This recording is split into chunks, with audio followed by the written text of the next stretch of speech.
Pessoal, agora a gente te conta que um produto ganhou holofotes no noticiário em meio ao tarifaço dos Estados Unidos, o café. O Brasil é um grande exportador desse produto e grupos como a Cooperativa Regional de Cafeicultores em Guaxupé são responsáveis por esse trabalho.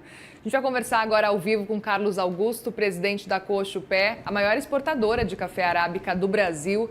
Muito bem-vindo, Carlos, aqui no CNN Money e obrigada por conversar com a gente e por vir presencialmente aqui no nosso estúdio. Obrigado, por essa oportunidade, de estarmos aqui no seu programa CNN Money. E é uma honra para a Coopé estarmos aqui para falar um pouco sobre café. Pois é. Queria justamente falar sobre café, porque a gente viu o quanto a gente discutiu ao longo dos últimos meses, depois da taxação. Estados Unidos sentiu bastante o impacto, agora café está de fora. Como é que vocês estão enxergando, como é que vocês viram esse impacto nos últimos meses do café com o tarifaço e agora o café sendo excluído dessa lista de quem está sendo taxado? Eu digo sempre que café é cheio de desafios. E dentre esses desafios, atualmente nós tivemos a questão do tarifaço, Hoje, resolvido em parte, porque ainda caminhamos com o problema do café, nesse café que tem, mas, enfim, houve impacto, sim. Muitos impactos, hoje solucionados, e posso te dizer que foi um momento de muito trabalho. Aqui eu destaco o trabalho das entidades, das instituições que nos representam, de todos os elos da cadeia, que, diante disso, houve um tempo aí, de 6 de agosto até agora, recentemente, mas que resolveu a contento, Ainda estamos lutando aí com café solúvel, mas acreditamos que isso vai resolver. Eu até queria entender a percepção de vocês diante desse cenário com os Estados Unidos, o quanto que na sua avaliação a gente pode ter perdido um pouco do mercado por lá diante dessa paralisação que a gente teve, porque quando a tarifa chegou a 50%, a gente viu que ela ficou quase proibitiva, Vocês sentiram que perderam um pouco de mercado ou não necessariamente? Porque, por exemplo, Colômbia por um bom tempo não foi taxada, até que de repente também passou a ser taxada como nós. O quanto que isso impactou nesse sentido para vocês? E agora para essa volta, os Estados Unidos ainda dependem bastante do café brasileiro? Realmente, o impacto é justamente isso, a perda de mercado durante esse período. Eu vou dizer em números aqui para vocês, o público nosso, entender o quanto que isso representa. A Coopé, sendo a maior exportadora de café para os Estados Unidos, no ano passado, no mesmo período de 6 de agosto até 10 de novembro, nós tivemos venda e exportação da ordem de 385 mil sacas de café. Quando, neste mesmo período deste ano, nós trabalhamos somente 35 mil sacas de café. Bem, neste momento, todos os contratos havidos foram cumpridos religiosamente. Porém, fica aqui esse espaço de perda de participação do café brasileiro e também da Coopé num mercado importantíssimo para nós do café, que é os Estados Unidos, por conta de qualificação, precificação e tudo mais. Fica esse período que nós não exportamos esse café, que eles recorreram a outros mercados. E aí há uma mudança de blends e tudo mais, então fica assim um resquício de perda deste período. Mas vamos caminhar, bola para frente, e café Brasil sempre foi protagonista, e será por muitos anos o café que todos desejam ter, inclusive os americanos. Portanto, agora, com o fim desse tarifaço para o café especificamente, agora o cenário já melhorou e vocês já conseguiram recuperar esse mercado inicialmente perdido? Entendemos que sim. Ainda está caminhando de uma maneira devagar, mas já fizemos negócios a partir da deliberação das tarifas.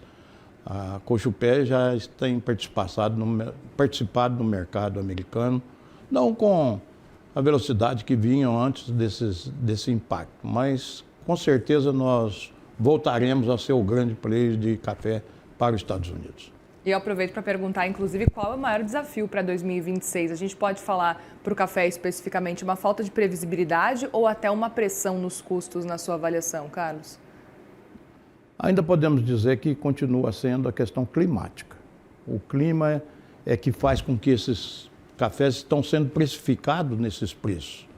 Um preço que a sociedade entende que é um preço alto, mas é por conta da questão da oferta e demanda do café. O café nunca deixará de ser consumido, né? A segunda maior bebida consumida depois da água. E o mundo, vale-se dizer que está crescendo o consumo de café, a nível de jovens, dos nichos de cafés que hoje são tomados. Então, há uma expectativa positiva e esse que vos fala, toda a vida foi e continua sendo otimista para o café. Lógico, com sempre desafios, como houveram no passado, agora no presente, e haverão outros que virão para nossos desafios aí futuros. Vocês percebem alguma preocupação com o descolamento do preço internacional com o preço aqui para a realidade brasileira também? Acredito que não. Eu acho que passamos por esse período, sim, de preços altos, né? Mas o Brasil sempre é competitivo. Nós teremos sempre o nosso espaço, principalmente no tocante a café. Não só no tocante a café, ao agro, né? Vamos fazer me permita aqui, fazer uma abertura e uma defesa do agro brasileiro, visto que no ranking aí de indicadores aí de performance, o Brasil lidera vários produtos, né? Como café, carne, soja e outros mais.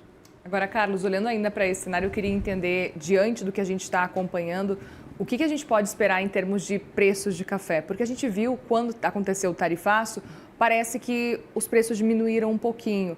A gente pode esperar talvez os preços aumentando de novo ou o negócio é torcer para que as mudanças climáticas auxiliem nesse período agora o café? Como eu disse, eu acredito que primeiro nós temos que rezar para o clima nos favorecer. E até então deu uma melhorada, né? É muito cedo para se dizer. E ele que acredito que vai demandar essa volatilidade de preços que está havendo, né? Em uma melhora de clima, nós acreditamos que os preços voltarão a patamares um pouco abaixo. Enquanto isto não se resolve e a questão do mercado não... Brasil, abrir um parênteses, nós somos os maiores produtores, então o mundo depende muito do café brasileiro e da safra brasileira. Se nós tivermos uma safra grande, isso, lógico, que vai fazer com que os preços decaiam um pouco, né?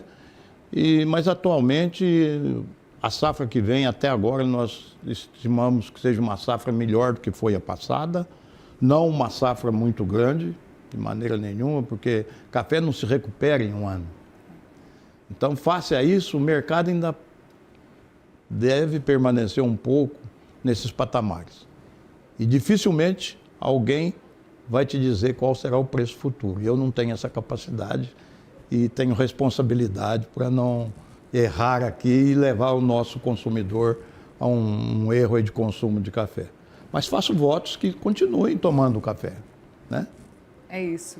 Muito obrigada, Carlos Augusto, presidente da Cooperativa Regional de Cafeicultores em Guaxapé. Obrigada mais uma vez e volte sempre aqui no CNN Money, viu? Obrigado. E eu aproveito aqui essa oportunidade que estamos tendo de esse veículo de comunicação tão importante, tão significativo para nós, do brasileiros, e também aqui especificamente para o agro, levem essas narrativas positivas ao mundo fora.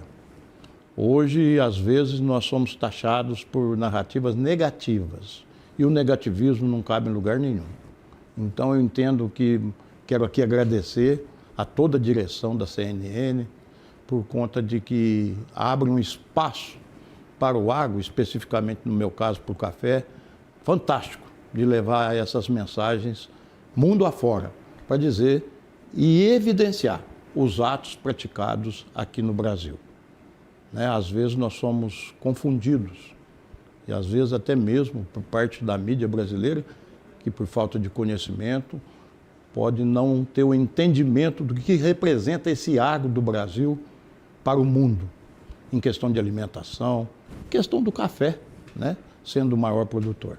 Muito obrigado, parabéns a toda a rede. Muito obrigada, viu, Carlos? Obrigada.